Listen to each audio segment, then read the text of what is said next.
रिश्ते में तो हम तुम्हारे बाप होते हैं, नाम है शहंशाह। आज हम बात करेंगे भारतीय सिनेमा के एक ऐसे चर्चित सुपरस्टार एक्टर के बारे में जिन्होंने सिनेमा में अपनी शुरुआत बहुत ही निराशाजनक तरीके से की थी। आज खुश तो बहुत हो गया था। और इस एक्टर की फ्लॉप फिल्मों का ऐसा असर हुआ था कि एक समय में कोई भी एक्ट्रेस इनके साथ काम नहीं करना चाहती थी। हमारा नाम बसंती है। पहली बार सुना ये नाम। पर आखिरकार एक ऐसी फिल्म इनकी झोली में आई जिसने इनकी जिंदगी को पूरी तरह से बदल दी। किस्मत आजमानी हो तो बैठ जाइए। मैं किस्मत आजमाने के लिए नहीं खेलता। इस फिल्म की कामयाबी से इस अभिनेता ने वह मुकाम पाया जिसे आज तक कोई दूसरा बॉलीवुड एक्टर हासिल नहीं कर पाया है। कभी किसी के पीछे नहीं खड़े होते, जहाँ खड़े हो जाते हैं लाइन वहीं से शुरू होती है। अपनी शानदार एक्टिंग और जुनूनी डायलॉग डिलीवरी के दम पर बॉलीवुड में एक अलग मुकाम बनाने वाले इस एक्टर का नाम है अमिताभ बच्चन। हम इस वीडियो में आपको अमिताभ बच्चन से जुड़े हुए विवाद, उनकी जिंदगी में आए उतार चढ़ाव के बारे में बताएंगे। साथ ही यह भी बताएंगे कि कैसे इनकी जिंदगी में आज इतनी मुश्किलें आ गई हैं कि शायद खुद कभी बिग बी ने भी ऐसा नहीं सोचा होगा। और उसके पहले अमिताभ बच्चन की शुरुआती जीवन पर एक नजर डाल लेते हैं। साल 1942 में 11 अक्टूबर को यूपी के प्रयागराज शहर में हरिवंश राय बच्चन और माता तेजी बच्चन के परिवार में अमिताभ बच्चन का जन्म हुआ। इनके पिता एक जाने माने कवि थे और इनकी माता समाज सेवा का काम किया करती थी। हरिवंश राय और तेजी बच्चन की 2 संतानें थीं, जिनमें एक का नाम अमिताभ बच्चन और दूसरे का नाम अजिताभ बच्चन था। अमिताभ का नाम बचपन में इनके माता पिता ने इंकलाब रखा था, क्योंकि जब अमिताभ बच्चन का जन्म हुआ था उस समय देश में चारों तरफ आज़ादी की लड़ाई चल रही थी और इंकलाब जिंदाबाद का नारा जोरों पर था। पर आगे चलकर अमिताभ के फादर के करीबी दोस्त सुमित्रा नंदन पंत के कहने पर इन्होंने अपने बेटे का नाम अमिताभ कर दिया। अमिताभ बच्चन ने अपनी स्कूल की पढ़ाई प्रयागराज के सेंट मैरी स्कूल से पूरी की और आगे की पढ़ाई करने के लिए यह नैनीताल के शेरवुड कॉलेज चले गए, जहां से पढ़ाई के साथ ही साथ इन्होंने नाटक में भी काम किया। नैनीताल से पढ़ाई कंप्लीट करने के बाद अमिताभ ने दिल्ली के किरोड़ीमल कॉलेज में एडमिशन लिया और यहाँ से ग्रेजुएशन की पढ़ाई पूरी करने के बाद इन्होंने दिल्ली में ही कई जगह नौकरी पाने की कोशिश की, पर उन्हें सफलता नहीं मिली। इसके बाद अपने एक दोस्त के कहने पर अमिताभ ने ऑल इंडिया रेडियो में वॉइस नरेशन की जॉब पाने की कोशिश की, पर यहाँ पर इनकी आवाज को मोटा और भद्दा बताकर इन्हें बाहर का रास्ता दिखा दिया गया। इस तरह अमिताभ बच्चन को लगातार हर तरफ से निराशा ही हाथ लग रही थी। ऐसे में वह अपने कुछ दोस्तों के साथ कोलकाता चले गए, जहाँ पर इन्होंने अपने जीवन के 5 साल बिताए। इस टाइम में अमिताभ बच्चन ने कई प्राइवेट कंपनीज में बहुत ही कम तनख्वाह पर काम किया। अमिताभ बच्चन अपने काम से खुश नहीं थे, लिहाजा इनकी मां ने इनको फिल्मों में अपनी किस्मत को आजमाने के लिए सलाह दी। अमिताभ कई नाटकों में काम कर चुके थे, तो मां के कहने पर अमिताभ बच्चन कोलकाता से पहुंच गए मुंबई अपनी किस्मत आजमाने।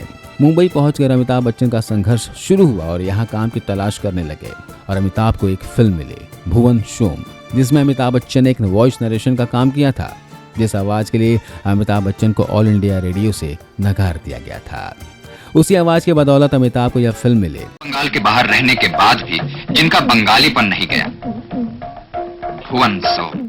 इसके बाद 1969 में अमिताभ को ख्वाजा अहमद अब्बास की फिल्म 7 हिंदुस्तानी में काम करने का मौका मिला। मैं शायरी करता हूँ। वाह वाह। तो जब पुर्तगाली पुलिस हमें घेर लेगी तो श्रीमान आप क्या करेंगे? उन्हें माकवी गालिब के शेर सुनाएंगे। पर शायद अमिताभ की किस्मत अभी बुलंद नहीं थी, लिहाजा यह फिल्म कोई खास कमाल नहीं कर पाई और अमिताभ को फिर से निराशा ही हाथ लगी। लगातार कोशिश करने के बावजूद सफलता न मिलने पर अमिताभ की हिम्मत नहीं टूटी और अमिताभ ने 1971 में परवाना फिल्म में काम किया, लेकिन दुर्भाग्यवश यह फिल्म भी अमिताभ को कोई स्टारडम नहीं दे सकी और अमिताभ फिर से निराश हो गए। अपने डूबते हुए करियर से निराश अमिताभ को उसी साल 1971 में साथ मिला सुपरस्टार राजेश खन्ना का। मुशाहिद, जिंदगी बड़ी होनी चाहिए, लंबी नहीं। हद करते हो। अमिताभ बच्चन को राजेश खन्ना के साथ आनंद फिल्म में काम करने का मौका मिला और फिल्म में अमिताभ ने अपना 100% भी दिया। अरे आनंद जी, आप ये आप क्या है? क्या फैसला हुआ था? तुम बोलो। पहली बार इस फिल्म से अमिताभ बच्चन को लोगों ने नोटिस किया और उन्हें लोकप्रियता भी मिली और सफलता के चलते अमिताभ को पहली बार बेस्ट सपोर्टिंग एक्टर के लिए फिल्म फेयर अवार्ड भी मिला। सांझ की दुल्हन बदन चुराए। दोस्तों यहाँ हम आपको बता दें कि अमिताभ सन 1973 तक लगभग 13 फ्लॉप फिल्में दे चुके थे, जिसकी वजह से बॉलीवुड फिल्म इंडस्ट्री की कोई भी अभिनेत्री अमिताभ बच्चन के साथ काम नहीं करना चाहती थी, क्योंकि सभी हीरोइनों को लगता था कि अमिताभ के साथ काम करने का मतलब है अपने हाथ से ही अपने करियर को डुबाना। लिहाजा अमिताभ बच्चन के साथ काम करने के लिए उस दौर की सभी अभिनेत्री ने मना कर दिया। अमिताभ को डूबते करियर को बचाने के लिए एक तगड़ी हिट फिल्म की दरकार थी। तो ऐसे में साल 1973 में प्रकाश मेहरा की फिल्म जंजीर में अमिताभ को काम करने का मौका मिला, पर अमिताभ बच्चन के इस फिल्म में होने की वजह से किसी को इस फिल्म से ज्यादा उम्मीद नहीं थी। लेकिन जब यह फिल्म बनकर सिनेमा हॉल तक पहुंची तो इस फिल्म ने कामयाबी के नए आयाम बना दिए। अमिताभ का इस फिल्म में एंग्री यंग मैन के रूप में दिखाए गए किरदार ने उनको पूरे हिंदुस्तान में फेमस कर दिया। जब तक बैठने को न कहा जाए शराफत से खड़े रहो। ये पुलिस स्टेशन है, तुम्हारे बाप का घर नहीं। जंजीर फिल्म ने अमिताभ को सुपरस्टार बना दिया और यही वह फिल्म है जिसकी वजह से अमिताभ को वो सफलता मिली कि उसके बाद अमिताभ बच्चन ने आज तक कभी पीछे मुड़कर नहीं देखा। जंजीर फिल्म से मिली हुई सक्सेस के बाद देखते ही देखते अमिताभ बच्चन भारतीय हिंदी सिनेमा पर छा गए और कठिन संघर्ष के साथ ये हिंदी सिनेमा के सबसे बड़े सुपरस्टार एक्टर बन गए। और अपनी इसी कामयाबी में अमिताभ बच्चन ने हिंदी सिनेमा को दीवार, शोले, अमर अकबर एंथोनी, परवरिश, त्रिशूल, डॉन, मुकद्दर का सिकंदर, मिस्टर नटवरलाल, काला पत्थर, सुहाग, लवारिस, सिलसिला, कालिया, सत्ते पे सत्ता, शक्ति, अंधा कानून, कूली, मर्द, शहंशाह, अग्निपथ, खुदा गवाह, मोहब्बतें, कभी खुशी कभी गम, कांटे, बागबान, ब्लैक, सरकार, भूतनाथ, पा और कल्कि जैसी सुपरहिट फिल्में देकर हमेशा लोगों के दिलों में राज किया। तो दोस्तों, अभी तक आपने अमिताभ बच्चन के फिल्मी सफ़र के बारे में जाना, जिसे हमने बहुत ही कम शब्दों में बयां किया। पर अब बात करते हैं अमिताभ बच्चन की लाइफ के उन विवादों और चर्चाओं के बारे में जिसकी वजह से आज बच्चन फैमिली पूरी दुनिया में चर्चा में बनी हुई है।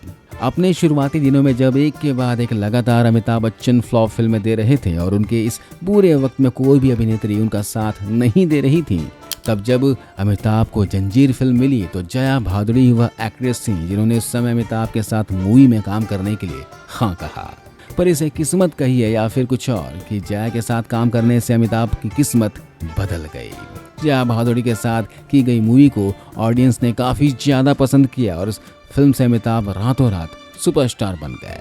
फिल्म की अपार सक्सेस के बाद जल्द ही जया और अमिताभ का यह साथ प्यार में बदल गया। विवाह के लिए वर वधू यही आते हैं, उन्हें किसी पंडित की जरूरत नहीं पड़ती, भगवान को साक्षी मानकर विवाह कर लेते। और दोनों ने अपने अपने परिवारों को मनाकर शादी भी कर ली।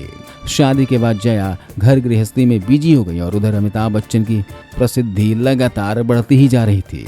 इस तरह 1-2 साल का टाइम बीता और अमिताभ के घर एक बेटी श्वेता बच्चन और बेटा अभिषेक बच्चन का जन्म हुआ।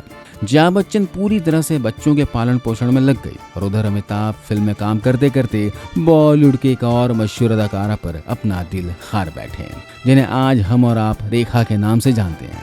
जया बच्चन काफी लंबे समय तक अमिताभ और रेखा के रिलेशन से अनजान थी, पर वह कहते हैं ना कि कोई भी बात ज्यादा दिन तक छुपी नहीं रह सकती। और ऐसे में एक दिन जया बच्चन को अमिताभ और रेखा के अफेयर के बारे में पता चल गया और उन्हें इस बात पर भरोसा ही नहीं हुआ कि उनके पति उन्हें इतना बड़ा धोखा दे रहे हैं। रेखा और अमिताभ के रिलेशन को लेकर जया बच्चन ने अमिताभ से बात की, पर अमिताभ पर इसका कोई फर्क नहीं पड़ा, जैसे वह खुद ही अपने घर की सुख शांति को आग लगाने के लिए उतारू थे। यहाँ तक कि अमिताभ बच्चन ने रेखा के लिए जया को छोड़ने के लिए भी तैयार हो गए थे और इस तरह बच्चन फैमिली की यह आग रेखा के लाइफ तक भी जा पहुंची। दरअसल हुआ ये था कि रेखा और अमिताभ एक फिल्म की शूटिंग कर रहे थे और तभी फिल्म के सेट पर जया आ पहुंची। वहां अमिताभ बच्चन और रेखा को बेहद करीब देखकर जया बच्चन का पारा 7वें आसमान पर पहुंच गया और जया ने सबके सामने रेखा को एक जोरदार थप्पड़ जड़ दिया और अमिताभ से दूर रहने के लिए कहा। पर इसके बाद तो जया के घर के हालात और खराब होते चले गए। इसके बाद तो अमिताभ बच्चन ने मानो यह सोच लिया था कि अब वह बगावत कर देंगे और उन्होंने ऐसा किया भी। वह रेखा के साथ लिव इन में रहने लगे। अमिताभ जया बच्चन से तलाक लेना चाहते थे, पर यह तलाक नहीं हो पाया क्योंकि इनके इस मामले के बीच आ गए पूर्व प्रधानमंत्री राजीव गांधी। गांधी फैमिली से अमिताभ के काफ़ी अच्छे रिलेशन थे और वह कांग्रेस पार्टी का एक फेमस चेहरा भी थे। लिहाजा राजीव ने अमिताभ को जया के साथ रहने के लिए मना लिया। लेकिन अभी भी अमिताभ जया बच्चन को अपने दिल में जगह नहीं दे पा रहे थे और एक दिन इसी क्रम में कुली फिल्म की शूटिंग के दौरान अमिताभ को सीरियस चोट लग गई। वह जिंदगी और मौत से जूझ रहे थे। तब जया बच्चन ने अमिताभ बच्चन की दिन रात सेवा की और जया के इस प्यार को देखते हुए आखिरकार अमिताभ का दिल पिघल गया और उन्होंने जया को अपना लिया और दोबारा कभी रेखा से नजदीकी न बढ़ाने की बात कही। इस तरह बच्चन फैमिली की यह पहली शादी थी जो तलाक के मुहाने तक जा पहुंची और आखिरकार यह रिलेशन फिर से जुड़ गया। दोस्तों, अब हम बात करेंगे बच्चन फैमिली की दूसरी शादी के बारे में, जिसे लेकर आज भी लोगों की जुबान पर कई सवाल बने हुए हैं जिनका सही जवाब शायद ही कभी मिल पाएगा। आप जानते ही हैं कि अमिताभ बच्चन की 2 संतान हैं। इनकी बेटी का नाम श्वेता बच्चन है और बेटे का नाम अभिषेक बच्चन है। मुंबई में 1974 में 17 मार्च को श्वेता बच्चन का जन्म हुआ था, जो एक बड़ी मॉडल और लेखिका थी। अमिताभ ने अपनी बेटी श्वेता की शादी 1997 में 16 फरवरी के दिन हिंदी फिल्म इंडस्ट्री के मशहूर प्रोड्यूसर और एक्टर राज कपूर की बेटी रितु नंदा के बेटे निखिल नंदा से की थी, जो कि दिल्ली में एक बड़ा बिजनेस ऑपरेट करते हैं। शादी के बाद श्वेता बच्चन दिल्ली रहने के लिए चली गईं, जहां पर उनकी 2 बेटी पैदा हुई। इनके नाम नाव्या और अगस्त्य नंदा है। पर कुछ साल गुजर जाने के बाद श्वेता बच्चन ने दोबारा से मुंबई में शिफ्ट होने का फैसला लिया और ऐसा किया भी।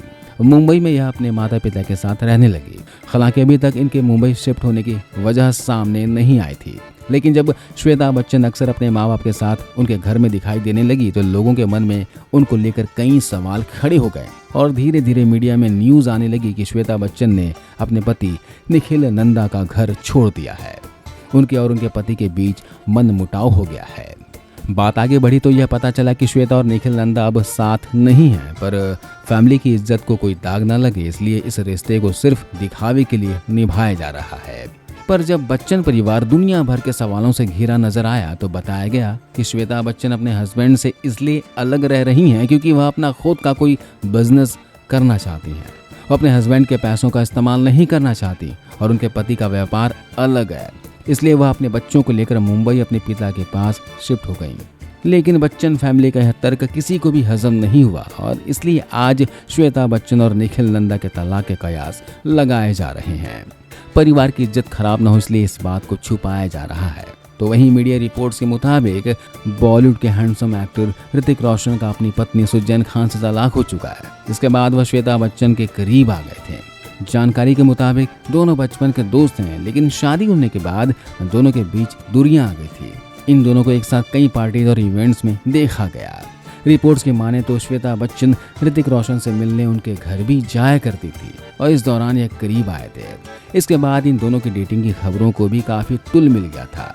कहा जाता है कि कंगना रनौत और ऋतिक रोशन के ब्रेकअप की असली वजह श्वेता बच्चन ही है, लेकिन इन सब बातों में कितनी सच्चाई है इसका कोई पुख्ता सबूत नहीं है।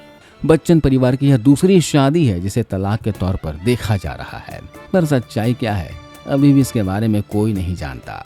पर हमें उम्मीद है कि एक न एक दिन सच्चाई जरूर ही सामने आएगी और सारी बातें क्लियर हो जाएगी। श्वेता बच्चन की शादी के बाद अब इस फैमिली में शादी का नंबर आता है अभिषेक बच्चन का, जिन्होंने मिस इंडिया और मिस वर्ल्ड ऐश्वर्या राय से शादी की, जिससे इनकी एक बेटी भी है जिनका नाम इन्होंने आराध्या बच्चन रखा हुआ है। अभिषेक और ऐश्वर्या की शादी 2007 में 20 अप्रैल को हुई थी। शादी के बाद दोनों के बीच लंबे समय तक अच्छे रिलेशन रहे, पर कुछ समय के बाद इस फैमिली में जो जंग छिड़ी वह आज भी जारी है। दरअसल शादी के बाद बच्चन फैमिली को इस बात से ऐतराज था कि ऐश्वर्या को फिल्मों में काम नहीं करना चाहिए और उन्हें फिल्मों में कोई भी बोल्ड सीन नहीं देना चाहिए। पर दूसरी तरफ ऐश्वर्या को अपने दम पर अभी भी कुछ करना था, पर ऐश्वर्या की बच्चन परिवार में एक नहीं चली। ऐश्वर्या ने शादी से पहले धूम फिल्म में बोल्ड सीन दिए थे और उन्होंने एक बार फिर से करण जौहर की फिल्म ऐ दिल है मुश्किल के दौरान रणबीर कपूर के साथ काफी ज्यादा बोल्ड सीन दिए। जानकारी के अनुसार बच्चन फैमिली ने इस फिल्म से ऐश्वर्या राय के सीन को हटाने के लिए करण जौहर से बात भी की थी, पर दूसरी तरफ ऐश्वर्या भी अपनी जिद पर अड़ी रही कि फिल्म में उन्होंने जो सीन दिए हैं उसे वैसा का वैसा ही रिलीज किया जाए और इस लड़ाई का बेनिफिट करण जौहर ने उठा लिया और फिल्म को इन्होंने वैसे का वैसे ही रिलीज कर दिया। फिल्म रिलीज होने के बाद ऐश्वर्या के बोल्ड सीन फिल्म में देखकर बच्चन परिवार काफी ज्यादा नाराज हुआ और कहा जाता है कि इस फिल्म के बाद अमिताभ बच्चन ने अपनी पावर का इस्तेमाल किया और उसके बाद आज तक ऐश्वर्या राय को किसी ने कोई फिल्म ऑफर नहीं किया। एक तरफ जहां इस परिवार में इज्जत मान मर्यादा की लड़ाई चल रही थी तो वहीं एक युद्ध इनके घर के अंदर भी छिड़ गया। दरअसल शादी के बाद अमिताभ बच्चन की बेटी श्वेता बच्चन जो अपने पति का घर छोड़कर अपने माँ बाप के साथ ही रहने लगी थी, वही भाई की शादी के बाद अब ऐश्वर्या भी इसी घर की बहू थी। ऐश्वर्या राय को श्वेता बच्चन का यूं घर में रहना सही नहीं लगता था क्योंकि श्वेता बच्चन इस घर में अपनी मन की चलाती थी। लिहाजा धीरे धीरे ऐश्वर्या और श्वेता के बीच हल्की फुल्की नोक झोंक शुरू हो गई, लेकिन इस नोक झोंक ने एक दिन हाथापाई का रूप ले लिया। मीडिया रिपोर्ट्स के मुताबिक एक दिन श्वेता बच्चन ने गुस्से में आकर ऐश्वर्या राय को एक जोरदार थप्पड़ लगा दिया। उसके बाद यह मामला काफी ज्यादा बढ़ गया। ऐसे में अमिताभ बच्चन और जया बच्चन ने बीच में पड़कर इस मामले को शांत करवाया, पर अपनी बेटी के मोहमाया में डूबे हुए अमिताभ बच्चन और जया बच्चन ने अपने बहू के पक्ष में कुछ भी बोलना ठीक नहीं समझा और इस तरह धीरे धीरे यह बात बढ़ती ही चली गई। इसी बीच एक दिन अमिताभ बच्चन ने अपनी प्रॉपर्टी का कुछ हिस्सा अपनी बेटी श्वेता के नाम कर दिया, जिससे ऐश्वर्या को काफी ज्यादा दुख हुआ और पहले से चला आ रहा मनमुटाव अब और भी ज्यादा बढ़ गया और आखिरकार रोज रोज के नाटक से तंग आकर ऐश्वर्या ने अमिताभ बच्चन का घर छोड़ दिया और अपनी बेटी आराध्या को लेकर अपने मायके चली आईं। इसके बाद इस मुद्दे पर जब मीडिया के लोगों ने बच्चन फैमिली से सवाल पूछा तो उन्होंने कहा कि हमारे परिवार में सब कुछ ठीक है और मीडिया में चल रही खबरों को अफवाह बताया। पर इस मुद्दे से संबंधित सवाल तब और भी ज्यादा गहरा गए जब हाल ही में मुकेश अंबानी के बेटे अनंत अंबानी की शादी में पूरी बच्चन फैमिली एक साथ आई। वहीं दूसरी तरफ ऐश्वर्या सिर्फ अपनी बेटी के साथ शादी में शामिल हुई। ऐसे में लोगों ने कहा कि अगर सब कुछ ठीक होता तो यह सभी लोग एक साथ ही आते। इस तरह लोग अब यह मान चुके थे कि ऐश्वर्या और अभिषेक के रिलेशन में दरार आ चुकी है जो लगातार बढ़ती ही जा रही है। पर यह सभी अपने घर की झूठी शान की वजह से खुलकर कुछ भी बोलना नहीं चाह रहे हैं। बच्चन परिवार की ये तीसरी शादी थी जो और शादियों की तरह विवादों से घिरी हुई है और तलाक के किनारे पर है। अब ऐसे में यह देखना काफी ज्यादा रोचक होगा कि आखिर अमिताभ बच्चन ऐश्वर्या और अभिषेक के संबंध को बचाने के लिए क्या कदम उठाते हैं और क्या दोबारा से अभिषेक और ऐश्वर्या एक साथ रहने का फैसला करेंगे या नहीं। आपको क्या लगता है, अभिषेक और ऐश्वर्या के अलग होने की वजह श्वेता बच्चन ही है या फिर कुछ और? कमेंट करके जरूर बताना। मिलते अगले वीडियो में। जय हिंद।